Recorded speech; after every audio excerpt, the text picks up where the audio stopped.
of identity, candidate emergence, political parties, and local politics. Delores Johnson-Hurt, Delores, there you are, is a civil rights pioneer, entrepreneur, and journalist. She is currently president of the Charlotte-Mecklenburg League of Women Voters, which incidentally was founded in 1920, just 6 months prior to the 19th Amendment being ratified. And Yvonne Mims Evans is our third panelist. Yvonne is a retired judge. She has a very long and impressive legal career. She worked in private practice and in public interest for the Children's Law Center before spending 26 years as a judge. In 2018, she retired from the Mecklenburg City Superior Court. And I'm going to pause for a second and take us to our Women's Impact Fund Executive Director, Patricia Massie. Hi, everyone. I love the enthusiasm of Karen. She just jumped right in there. So that was great. And you have the background on who's with us today. I did just want to give a quick formal welcome to everybody. I'm the Executive Director of Women's Impact Fund, and as Karen did, just welcome you to the first Lunch and Learn of the 2020-2021 program year.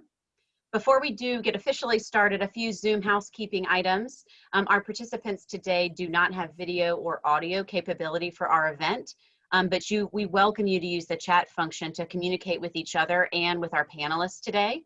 Starting right now and throughout the whole panel, please feel free to put your questions into the chat function, and the Lunch and Learn team will be monitoring those for the Q&A towards the end of our event. Also note that today's event is being recorded. Now, just since Karen didn't have a chance to do this, I do officially want to welcome our Lunch and Learn committee and our member education team, which is leading our Lunch and Learns this year. The member education committee is led by Vita Harvey and Catrice Boland, and Karen Noble and Ashley Varnado are the chairs of the Lunch and Learn subcommittee. And I'm really grateful to all of you, especially to Karen and Ashley, for all the time you've put into making today's panel and the rest of this year's Lunch and Learns possible. And thank you to our esteemed panelists who have joined us today. We're really excited to learn from all of you as leaders in our community. So now I will officially hand it over to Karen to continue ahead with us meeting our panelists. Hi, I'm sorry. I'm just so enthusiastic. We've got a really dynamic panel here today to talk about a very important subject and one that I'm very passionate about. So welcome again, panelists. We are very, very happy to have you with us. So we're going to start our discussion today with some very basic information. What do we need to know about voting this fall? And then we're going to move on to the topics of voter suppression and equity and representation and social equity. We've built in time, I think as Patricia said, to take some questions. So feel free to send them by the chat room. And if you'd like to address your questions to a specific panelist, let us know in that chat room. So let's get going. We didn't plan this, but actually today is voter registration day. And on this day, we focus on our right to vote, and we make sure that we are properly registered to vote, and hopefully we encourage others to vote as well. So Delores, will you start us off with what we need to know about absentee ballots and voting by mail? Yes, thank you guys for inviting me to participate today. Actually, I was in touch with the Board of Elections just this morning, and they have received so far 18,000 ballots from the voters in Mecklenburg County. Now, what specifically would you like to know about absentee voting and or mail-in ballots? I mean, well, I think that there's some confusion, what is an absentee ballot? How is that going to be different this year? What's the process that we need to adhere to make sure that our ballots, our absentee ballots, if that's how we cast, are cured and properly completed? Well, absentee balloting means that you're not going to show up at the polls on election day to vote at your specific polling place. These days, absentee balloting means that you can even show up to vote early at one of the 33 early voting sites here in Mecklenburg County. There is a difference between absentee balloting and mail-in voting. When you talk about mail-in voting, you're simply requesting a ballot ahead of time, and you will be either mailing it through the post office, or in the case of Mecklenburg County, you can even drop it off at our Board of Elections office on Kenilworth Avenue. Thank you. Thank you. Yvonne, we've heard the term provisional ballot used. Can you explain to us what is a provisional ballot and how does that differ from the other types of ballots? Sure. When there is a question about a particular voter's qualification to vote, that person would be permitted to cast a provisional ballot. And what kind of questions would come up with respect to the voter's qualifications? There may be no record of his or her registration. He or she may not have reported moving from one place to another. The Board of Election may not recognize an address, or the voter may show up in the wrong precinct on election day. Those are all reasons that questions may arise about that voter. So if those questions come up, that voter is permitted to cast a provisional ballot, and then the Board of Election will do the necessary research to determine if the ballot will count. Thank you. Thank you. So Melody, there are incentives among the different political policies, I guess, to get absentee ballots to promote voting. Can you talk a little bit about the psychology of voters based on party preferences? Absolutely. Vote by mail has really been fascinating this year because generally speaking, vote by mail isn't used as often, which when you don't have COVID makes sense. I love going to actually vote in person and get my sticker and take my daughter along. But with COVID, of course, there's a little bit of increased interest in being able to vote where you don't have to interact with other people.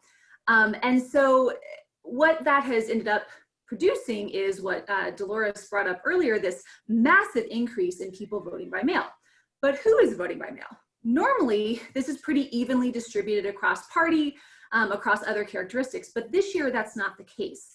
So it turns out that this year, if we're just this is the case in most states that have mail-in as an option, but I can give you some numbers for North Carolina specifically. If we look as of yesterday, so as of the ballots that have been requested and returned as of yesterday, of all of the requested mail-in ballots, 30% of them were requested by Democratic women, 18% were requested by Democratic men, 9% were requested by Republican women, and 8% were requested by Republican men. So in other words, we have 2 or 3 times more Democrats requesting ballots by mail than Republicans, and almost twice as many among Democrats of women requesting mail-in ballots than men. So what's going on here? Well, there's some voter psychology that goes behind both of these figures. For one thing, we know that partisans tend to follow the cues of their elites. So when we're trying to make decisions about how to act in politics, we're all busy, we have lots going on in our lives, we're looking for sort of cues from people who we trust to tell us how to behave politically. And that means that generally Democrats follow Democratic elites and Republicans follow Republican elites, like people in elected office. Because the Republican elites, particularly at the federal level, have been kind of downplaying some of the COVID risks, and the Democratic elites have been talking more extensively about COVID risks, that has led to Democrats being a lot more likely to want to vote by mail as opposed to Republicans.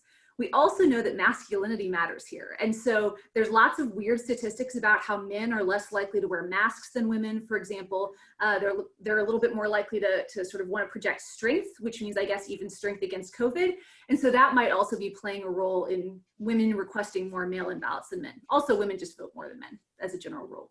But all of those things together mean that the people who are voting by mail are not a random sample of the population, and the people who will vote in person on election day are not a random sample of the voting population. So when we're sitting there watching election returns come in, we need to be really cautious, because what's likely to happen, especially in states where the mail votes aren't counted until after Election Day, that's not North Carolina, but other states, we are likely to see totals from in-person balloting that lean Republican and totals from mail-in balloting that might come in later that lean Democratic. And so we have to be really cautious about interpreting any of those outcomes as sort of final or predictive until after both the in-person ballots and the mail-in ballots are counted. Otherwise, we might see ourselves pursuing a sort of victor or thinking someone's in the lead that isn't necessarily accurate. Thank you. That's interesting. Really fascinating. Wow. So voter IDs have been a point of contention for a number of years in North Carolina. And there are those who feel that they further voter suppression. In fact, just last week, the North Carolina Court of Appeals ruled that North Carolina state legislature had the authority in 2018 to place a constitutional amendment on the ballot for voter ID. Yvonne, can you share with us what is the status of voter identification laws in North Carolina? Is an ID required by law? All right, the short answer is no, it is not. However, let me put it this way. In 2018, the General Assembly had placed on our ballots whether or not we should have a constitutional amendment requiring voter ID. That amendment passed, and so it became a part of our Constitution that identification would be required. However, there have been at least 2 and maybe 3 lawsuits filed by different groups and organizations contesting whether or not that should be a constitutional amendment. And those cases have not yet been fully resolved. So because of that, because the cases are still pending, in 2020, no voter identification will be required for anyone at the polls. Thank you. Thank you. So one of the groups that's potentially affected by voter identification laws in particular are college students. And there's also been a long fight over the legitimacy of college IDs as the form of voter ID. What is the current status of students using IDs for voting?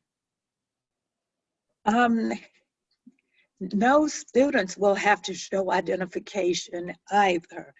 No one has to show identification in order to vote. As a part of the constitutional amendment, the General Assembly determined what sort of identification was going to be necessary. And some schools met the criteria, other schools did not. So again, that's an issue that ultimately will be determined by the court. But if you take nothing else away from today, remember, you nor any family member who is at least 18 will have to show identification when they go to vote. Thank you. That's a really good point of emphasis because there has been so much confusion about that. I know even at my own polling place at the last election, there was discussion about it. Thank you for that. So political parties have incentives to get out the vote, obviously. Melody, how do restrictions on voters and conversely measures to expand voter access impact the political parties and potentially voting outcomes? Sure. So if you take a really broad sample of Americans and you ask their political party identification, and especially if you kind of drill down, because a lot of people like to say they're independents because it sounds really cool, like I'm independent, I'm a free thinker. But then it turns out that they always vote for the same party 100% of the time. Once you kind of sort out all of that, what we basically find is that about 44% of American adults are Democrats and about 39% are Republicans. And then the rest are independents. That rest in the middle there, who say they're independents and who don't lean toward a party, generally don't participate in politics. They're kind of disengaged. And I mean, if we've seen the parties, they differ. So if you can't pick which party you associate with, probably you're not paying too much attention to politics usually. So what that means is that in the general population of people who are politically active, there are more Democrats than there are Republicans. And so if everybody in America voted in every election, you would see more Democrats winning than Republicans simply because of the underlying partisanship of the voting population. What that means, of course, is that the two different parties have very different incentives from a how do we win perspective when it comes to encouraging voting or making voting more difficult. And so America has a pretty difficult voting process as it is. If you look across most other countries, voter registration is automatic in other countries because like the government knows how to find you. Like you pay taxes, you have social security number. They could register us automatically if they wanted, but we have more kind of challenges in the way of getting ourselves to to be able to vote. And those challenges, there are incentives in the Republican side to increase those challenges because the more, if everybody turned out to vote, then Democrats would win more often.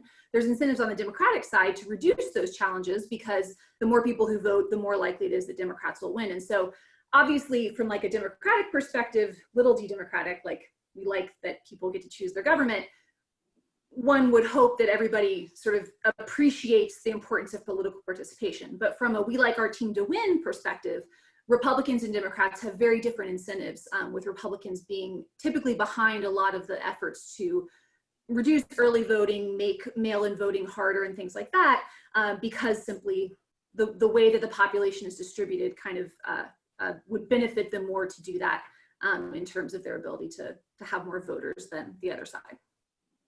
Thank you. So we're in the midst of a pandemic and our voting processes are going to look very different this year, as Delores and Yvonne mentioned. Many people have some distrust in the practices that are in place. Delores, what is legitimate voter fraud concern at this point? What should we be concerned about, if anything?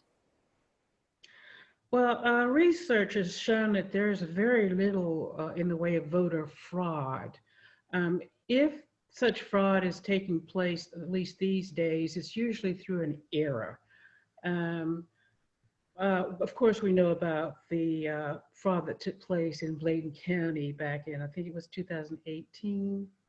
But those kinds of things are very rare, as I said. What we are most concerned about is voter suppression, and that can take so many different forms. voter ID is one of the concerns. Closing polling places, eliminating voting hours. Let's see what else goes on. You can purge voters from the poll. So many different ways that voter suppression takes place. And even today, the fact that we have to have one person sign onto our ballot if we're voting absentee mail-in voting, that's considered a form of voter suppression by some. And as a matter of fact, I resented having somebody sign my ballot. I mean, I'm a perfectly valid voter. I have been so since I can remember. So why in the world do I need someone else to sign, a family member or authorized person to sign on my ballot? So that's also considered a means of suppressing the vote. And how do they sort through to make sure that there aren't duplicate absentee ballots placed? Is that done manually? I'm just like sort of the logistics of it. Every technology has really had to be ramped up because of the expectation of so many mail-in ballots. Once the Board of Elections receives that ballot, actually they're held on in the state until September 29th. And that's when they'll actually start tabulating the ballots. Usually you don't hear of duplicate ballots being mailed out. That was just a glitch that at least the Mecklenburg Board of Elections said happened. And they don't expect that to happen again. And I can verify that I already have cast my vote by mail, vote early. The earlier you do it, the better. And there's a whole tracking system. So in fact, you can go into the website and you enter your name and your birthday, and it will tell you where your ballot is in the process. Have they sent it to you? Have they received it back? Has it been accepted because it was filled out correctly and you had your witness and you had all the nitty gritty that you needed to do it correctly? So I was able to see that my ballot, I signed up for a text message. So I got a text message that said, congratulations, thank you for voting. Your ballot has been accepted. And now they know that with my name and my birthday, that ballot has been accepted. So were I to try to somehow send another ballot in, it would conflict. There's a system in place already to make sure that I can't just sort of keep sending in magical ballots and then having them count for Melody Crowder-Meyer 1, Melody Crowder-Meyer 2. My name's too weird. They know they know there's only one of me. And so there is a very careful system in place, which I'm sure as you've all gone and voted in person, they look you up in the notebook, they find your name, you verify your address. It's a very formal process to make sure that the kinds of concerns that are sometimes out in the public discourse are really not concerns that we have to be worried about. So Yvonne, what general advice can you give us as we decide to vote, whether to vote in person or vote by mail? Well, I think the most important thing is that we need to be aware of the dates.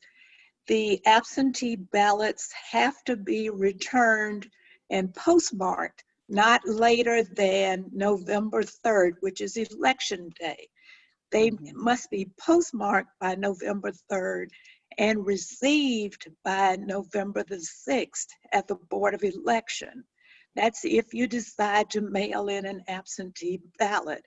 If you choose to vote absentee, be sure that you sign the envelope, that you have a witness who also signs the envelope and puts his or her address.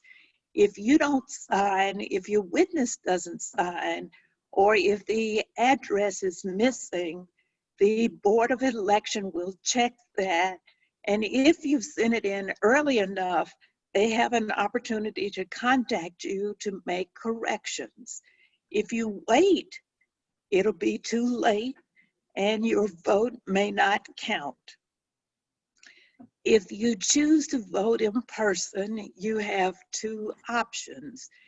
Early voting starts on October the 15th and it ends on October 31st. There will be 33 sites in Mecklenburg County for people to go and vote during the early voting period. Also, during that period, you can return your absentee ballot to one of those 33 sites or to the Board of Election on Kenilworth Avenue. And finally, if you don't mail it, if you don't vote early, please vote on November 3rd at your precinct. So you need to be sure that you are registered at the correct precinct. If you've moved since the last election, you may be in a different precinct. And it's important that the Board of Election know that. Otherwise, you may end up casting a provisional ballot. I think I've covered all of the important things to think about. And if not, I'm sure your viewers will have some questions when we open it up for questions and answers. I think So too, Yvonne, you might correct me if I'm wrong. I think that if you're requesting a mail-in ballot, you have to have it into your Board of Elections or have the request in by no later than October 27th. Do you know that date? That is correct. You have to make the request by October 27th or they won't send you one. The other thing, and I learned this in preparing for this, you may actually walk into the Board of Election up to October 31st and vote absentee literally in the Board of Election office up to October 31st. But if you're going to request them to mail an absentee ballot to you, you must do that by October 27th. And one other detail that I think may have come up in the chat is that you can request an absentee ballot and then change your mind and decide you're not going to send it in. And in that circumstance, just leave it at home, throw it away, you know, get rid of it, and then you can go vote in person. So you aren't obligated to vote by mail if you request a vote by mail ballot. And also, I'd like to add this. My computer froze up on me while you were talking, Melody. But did anyone talk about tracing the status of your ballot? Yes, Melody did. Yeah, there's a website. It's super easy to use. It is. And when you request your vote by mail ballot, they list the website in the materials that they send you. Right, and you mentioned ballot track? I was just going to say it's ballot track, BALLOTTRAX. Right. That's how you track your vote. Yeah, I checked it out, and I also pretended to be someone who had not requested a ballot, and they let me know that as well. So they're on top of it. Yeah, that actually leads me to my next question. So in the primary, March's primary election, I think the Southern Coalition for Social Justice noted that there were several hundred, almost 300,000 absentee ballots that were rejected. And nearly half of those would have been cured, I guess is a proper term, if voters had been notified and given a chance to do so, which sounds like that part may be rectified with this election. But what, and Yvonne, maybe you can answer this as our legal expert, but what due processes are voters entitled to? How can we work with the Board of Elections to cure invalid ballots? Or maybe Delores, either of you, anybody can answer it. Well, when you mail in your absentee ballot, the Board of Election does check it for correctness as soon as it comes in. They don't tabulate who you voted for, but they do check to see whether or not it's been signed, whether or not the witness's name is present, and the address is there. And if those things are absent, they will have an opportunity to notify the voters so that the problems can be corrected, which is why I emphasize if you do that, do it early so that you don't run out of time. If you send it in on November 2nd and there are problems with it, there's no opportunity to correct those problems, and that vote just will not count. But the Board of Election is obligated to work with the voter if given time to correct any issues in absentee ballots. Yeah, and I want to say that the reason there were problems with ballots not being counted across the country in terms of primaries is because of the simple reason of you're not signing the ballot, if you're not having whatever other requests are made for you to be able to vote. Very simple things that, as Yvonne mentioned, that you forgot to double check or triple check on your ballot. But it sounds like in Mecklenburg County, there are checks and balances in place to provide that due process to voters. Well, it should be true across the state, not just in Mecklenburg County, we hope. Mm-hmm, mm-hmm.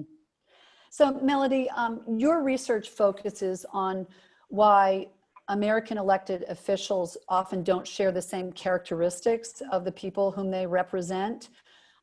Can you talk to us a little bit about that? Like why is this? How are candidates groomed and why don't they look like us? What is the ultimate effect on our representation? Yeah, if you have a young child, I think it really helps highlight this pretty clearly. I have a daughter who's 6, and we'll have conversations where she looks at all the presidents on the poster in her class, or when she's learning about different political figures, and it just stands out so obviously to young children that the people who are leading us don't have the characteristics that we all have. In her case, she doesn't see a lot of girls. Certainly there are not a lot of people of color relative to what we would expect given the proportion of the population. And we also see differences, for example, by age, by socioeconomic status. Lower income or even middle income people tend not to be in positions in office. And so all of this inequity exists. Why does this happen? Well, there's really three main stages through which we see these problems emerge. And each of these are stages where you all watching have opportunities to maybe help make that a little bit different. So I'll go through them quickly. One, we know that women and people of color and lower socioeconomic and middle socioeconomic status people tend to run for office less often than the people who we sort of see overrepresented. When they run, they typically win at pretty similar levels. So it's really the initial problem is getting candidates to run for office who maybe look different from the people who they've typically seen in power. Second, there are inequities in who elites support. So when political parties are deciding who to recruit, who to ask and encourage to run, or when donors are deciding who to give money to, there's also inequities there. They tend to give money to more traditional looking candidates and people who are kind of in the old boys club or who have been part of that network for a long time, rather than people who are coming in from the community, from other groups. And then voters matter too, because turns out we all have these subconscious prejudices and these ideas and stereotypes in our heads that don't just affect how we behave, but they also affect how we look at names on a ballot or faces when we see campaign ads. And so the evidence for that is especially strong for Black candidates, that in lower information elections, when people don't know a lot of things about the candidates, if they see a Black candidate on the ballot, they will be less likely to support that candidate, all else equal, than a white candidate. And so what can you do? Well, if you want elected officials to reflect the populations that they represent, you can actually take action at each of these stages. I suspect that all of you know really impressive women, really impressive people of color who would be amazing political leaders, but who might have never thought of running because growing up, they never saw anybody in office who looked like them. You can encourage them to run. We know from lots of political science research that recruiting candidates to run, telling somebody, I think you'd be great at this, is really powerful, and it's especially important for people from underrepresented groups. So encourage your friends to run for office. They can get started local, and then be one of the elites who supports them. Help coordinate donations, help coordinate efforts to take care of their kids when they have to campaign, right? There's all sorts of things you can do financially and in your time to help ensure that people who might not come from the same networks with the same power in place have the opportunity to be successful when they run for office. And then when you go vote, be thoughtful about the fact that you have something in your brain that you don't mean to have there. You don't want to be prejudiced against people. You don't want to be stereotyping people.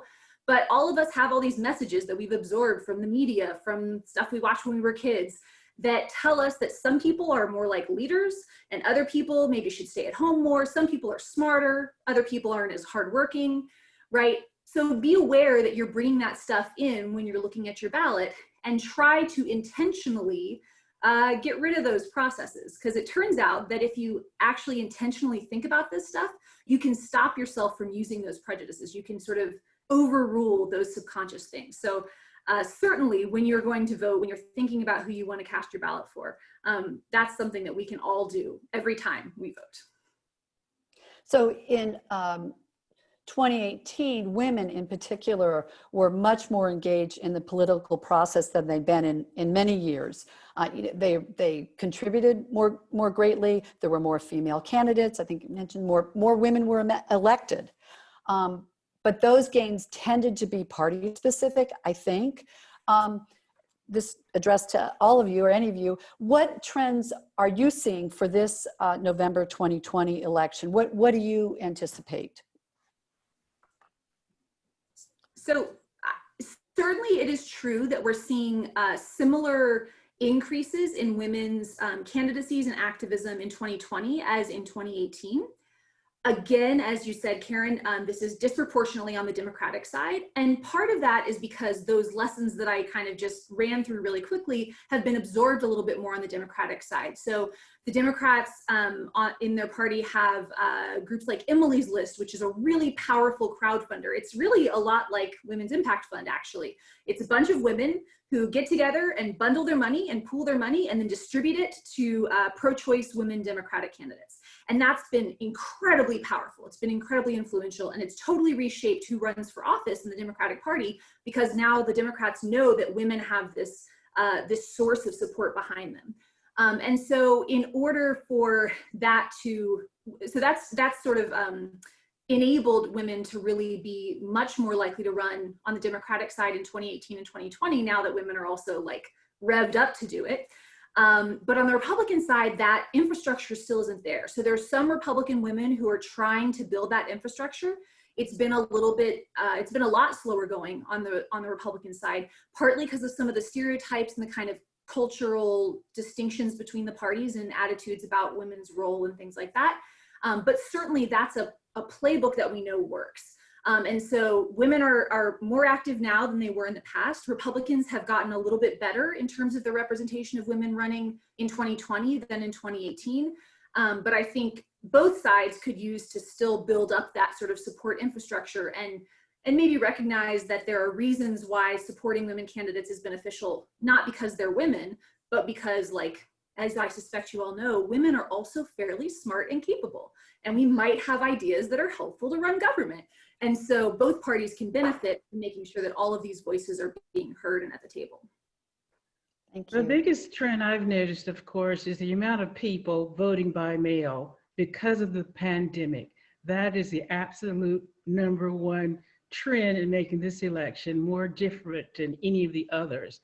The second trend I've noticed is the absolutely great number of ads on TV you see for candidates running for office. So you know that tons and tons of money is being spent for not only the presidential candidates, but the race for senator, the race for, well, governor, not so much, but what I see is a lot of money spent for the races for president and for senators. Well, I view a silver lining of the pandemic is that that cycle of ads has been compressed to like a 7-week period, as opposed to, you know, invading our airwaves for months. So yes, there are lots of ads, but it could have been worse, I guess, right? So I don't know, it's pretty bad. It's pretty bad. Yeah, it's pretty invasive, isn't it? So we're going to go to some of our participant questions because we've got a ton.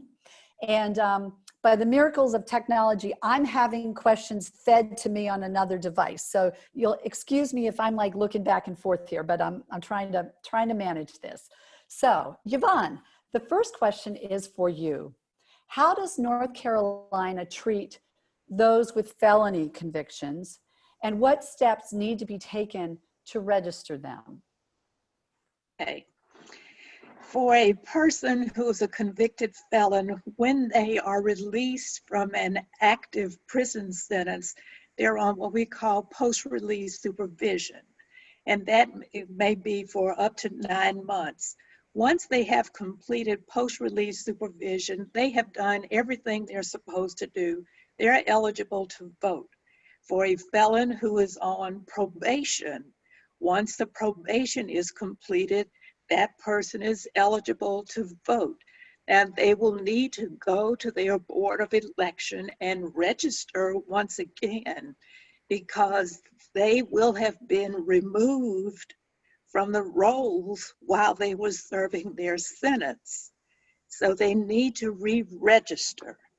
But once they have completed the sentence, they can register. And in some states, there's an issue about whether or not they owe fines or fees, in addition to have completed the other conditions of the sentence. Here, if they have done everything they're supposed to do, they're eligible to vote. And in fact, the Division of Adult Correction should give them that information when they close their case. Now, whether that happens or not each time, I don't know. Thank you. Delores, you mentioned that Just I in think case, one other thing, sorry. misdemeanors, people who have traffic offenses, minor criminal offenses, have not lost the right to vote. So they can still vote, people who have misdemeanor convictions. Okay? Thank you. Mm-hmm. So Delores, you mentioned, I think, that 18,000 ballots have already been received. Does the Board of Elections have to wait until Election Day to start counting, or do they start tabulating them immediately? They start tabulating them on September 29th. Mm-hmm. Gotcha. Thank you. But that differs in different states. So in some states, they don't start tabulating until around or at election day. So that's why we might get different timing for when results are released from different states. Huh, gotcha. Okay. Yeah, and the Board of Elections here in Mecklenburg County also said that the state shut down for some reason over the weekend. So that has placed them behind in terms of receiving ballots, I'm told. So because of so many ballots being mailed in or dropped by the Board of Election, on election night, we as voters need to be patient. We don't expect results to come in as quickly as they may have come in the past. Election week or month. Yeah. Yeah, absolutely. Yeah. Delores, many of us have family members who may be in senior living facilities or whatever. We may have neighbors or acquaintances who want to help us fill out a mail-in ballot. What, if anything, do we need to be aware of as we provide that assistance to them? Well, to my knowledge, you need to have a family member or other authorized person to sign your ballot. And I think maybe, Yvonne, you might have more details as to who that authorized person might be. It could be if you have a family member in a nursing home, there could be someone on staff there who is that authorized person. Absolutely No? Not? Okay. No, not. In fact, I am a legal guardian for a 94-year-old lady, and I've asked this question of the Board of Election. A spouse, parent, child, in-law, those are people who can assist the person with preparing their ballot, and a legal guardian. But only a close family member or legal guardian can do that, not a relative, not a neighbor, not a good friend. That person can assist with preparation of the ballot and also returning the ballot if the voter is unable to return his or her ballot. But it has to be a close family member or a legal guardian. And by legal guardian, I mean appointed by the court. Wow. Thank you. So Melody, earlier you used the term low information elections. What creates low information elections, and what effect does that have on the turnout process and the success of a party? You know, what can we do to combat it in order to further bias training? Sure. So when I say sort of low information election, what I mean is from my research, we're talking about elections, often it may be the local level where we don't know a whole lot about the candidates and maybe even the offices that they are running for. I just filled out my ballot not too long ago, and you're voting for Soil and Water District Commissioner, not a position you might necessarily know a lot about. And often those races are nonpartisan. So this matters because when it comes to voting behavior, pretty much everybody in most cases tends to vote with their party identification. That may or may not be a good shortcut. It can be a good shortcut because it helps you to make a lot of election decisions quickly. It can be a bad shortcut if maybe the party that you associate with, because you your parents associated with them and you've been this party your whole life, maybe that party has changed in what they stand for, but you haven't updated your partisanship to match that, right? So it can be a good or a bad cue.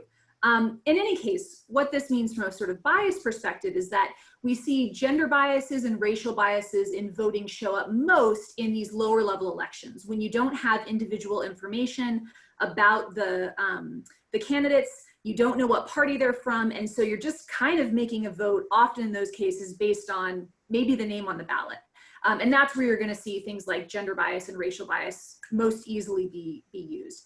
When we're talking about higher information elections, something like the presidency or Senate race where you see 1,001 campaign ads, then you know a little bit more about the candidates. And so where you're going to see those stereotypes come to play is in how they're triggered by candidates. So if a candidate is sort of using racial code words, or is using, if female candidates are covered more in terms of what shoes they wear than our male candidates, right? And so you start to sort of see these stereotypes playing out in different ways in higher information elections where they would affect votes in different ways. How can we affect this? Well, some have argued that you could provide voters with information. So in places like California, that's something that's done. The state sends out a mailing to every voter that has a little information booklet, and it actually gives you some information about the candidates and about referenda and anything else that's on the ballot. And that can be one way to sort of give voters a shortcut to use that isn't simply, does this name sound like somebody who I might want to have lunch with? And if so, I'm going to vote for them. And if it's somebody I don't feel like I want to have a beer with, then maybe it's not. So there are sort of techniques in place already that other states have used that we could use as well. And the League, So we've the League talked- of Women Voters, I was going to say, the League of Women Voters have traditionally been known to have debates among the candidates. Mm-hmm. And here in Mecklenburg County, that ended a few years ago when the county no longer funded those televised debates. But a number of organizations have forums. The League is a part of an upcoming forum with the AKA sorority, as well as the Social Justice Ministry of Friendship Missionary Baptist Church. We're a part of a forum that's going to be aired October 3rd and October 10th. So look for that information.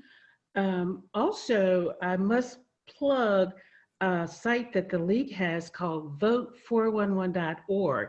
And you may have already seen ads to that effect. We're really pushing that because on that site, you can find out a little bit more about the down ballot candidates, the ones we don't hear so much about, like the Soil and Water District, or your county commissioners or Board of Education people. We put 5 questions to each of those candidates running for office here in Mecklenburg County, and you can find a bit more about them that way. And there are other organizations also that also distribute voting guides, paper voting guides, for example. So throughout this session, we've talked about the voting processes and things that may lead to voter suppression and inequities in representation and in voting. How can we as individuals combat voter suppression? I don't know which of you feels most inclined to answer that, but Delores, we'll start with you. How can we combat voter suppression? Well, most everybody belongs to a group, and you can have your voice be heard or your voices be heard by contacting your elected officials and say, vote against laws that have been put in place to suppress the voting. You can also be proactive in terms of really getting out the vote among young people, among people of color who are really most affected by voter suppression laws. Those are a couple of things you can do. Anyone else? I would say, voter mobilization is a lot harder this year because of COVID. people aren't knocking on doors. If somebody comes to my door, I don't want to get up in their face and talk to them. And so as Laura said, take advantage of the social networks you're a part of. We actually know from a lot of political science research that the most powerful way to get somebody to vote is if they're encouraged to do so by somebody in their social network, not their Facebook social network, but their friend group. We all want our friends to think well of us. If I go to my friends and I'm like, hey, don't be one of those non-voters, I'm gonna be mad at you, right? Like, I can actually use that social pressure in a positive way to encourage them to vote. And so I encourage you to take the information you've gotten here about how to cast your ballot, about when to request ballots, about all of that stuff, share it with your friends, people who might not be as politically engaged as you, and encourage them to take action, then follow up with them. Say, what's your plan? Are you gonna vote by mail? Are you gonna vote in person? How can I help you implement that? Download the forms for them and email them to them, right? All of the things that you can do to encourage the people around you is going to be especially important in this election when COVID is keeping the kind of political activisty people from being able to knock on doors and do the kinds of mobilization they might otherwise do. And this election is being called the most important election of our lifetime. If this is really going to determine where our nation goes, if it's going to remain a representative democracy, as most people think is what we have going on right now, and once you encourage your family members and friends to vote and follow up with them, keep on them. I've just this morning texted my a family member who's just moved to Charlotte, and I've given her all that information, and I've also texted friends and family in another state to say, hey, this is National Voter Registration Day. Check your registration, make sure everything's correct. Vote early. This is important, very important for us right now.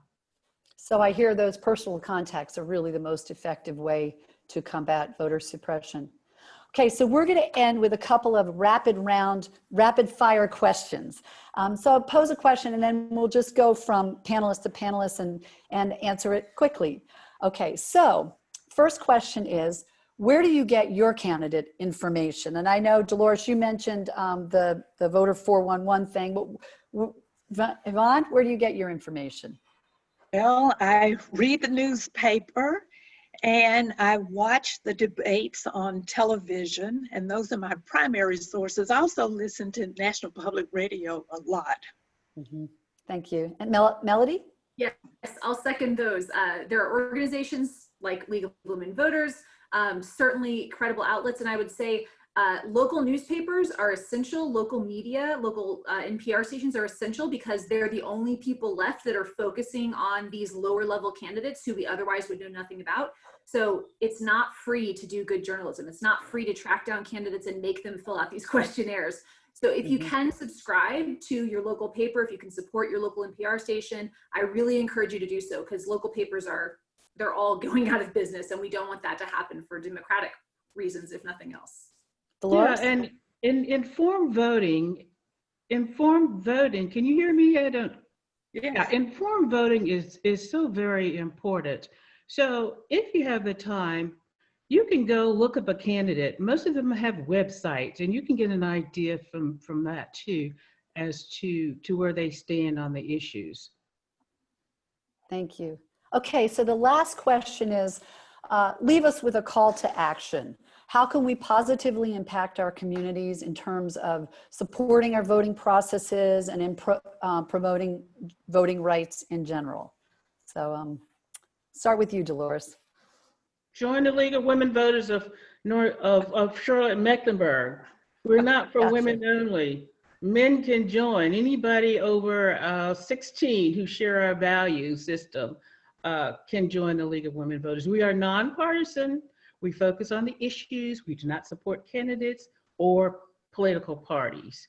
So plan to vote early too, as we've been stressing in this meeting. Yvonne, call to action? I would say educate yourself on the races that you're most interested in, from the top of the ballot all the way to the bottom. And don't forget the judges. When I ran for election, people always forgot about judges, because they're so limited in what they can say. But please find out about judicial candidates on your ballots and talk to other people about the candidates. Mhm. Thank you. Melody, last Make your word. voting plan. I'll be mad at you if you don't vote. Go request your ballot now if you haven't yet. Call your friends in our state and elsewhere and make sure that they have a voting plan too. And more broadly, I think about how you can help reshape the people who are representing us. So maybe you should run for office. I know who's a part of this organization. You are not shabby people. You are qualified, you are capable, you've got resources. So think about running for office yourself. Think about encouraging your friends to run, people who you've seen who maybe would never think of it themselves. Imagine how amazing that would be to have people in office who don't automatically wake up thinking that they should be president. They probably would do a really great job. So encourage your friends to run and support people. Find ways to support them financially in any assistance you can provide to help reshape who's actually taking office and representing us and making our laws. Thank you. This has been great. Thank you, Yvonne, Delores, Melody, for sharing your knowledge and your insights with us. I feel like you've given us all an invaluable civics lesson today. I want to thank, as always, our professional Women's Impact Fund team. Patricia and Fielding, your support is obviously invaluable. Thank you to our Lunch and Learn team also for getting this event together. I'll send it back to you, Patricia. Wonderful. Thank you so much, Karen. And to Yvonne, to Delores, to Melody for your time, for your energy, for your commitment to the democratic process and to educating others about it and empowering our voters. We're welcoming Ashley to the screen as well. Ashley's been behind the scenes capturing all your questions as the co-chair of Lunch and Learn with Karen. Thank you so much to Karen, to Ashley, and to the whole Lunch and Learn and Member Education Committee for your time. We will be sending a follow-up email. We'll include a lot of the resources mentioned on this call, some of the important dates, actions you can take from here, as well as a survey and a link to our events page. I hope that all of you who've attended today will consider signing up for another event.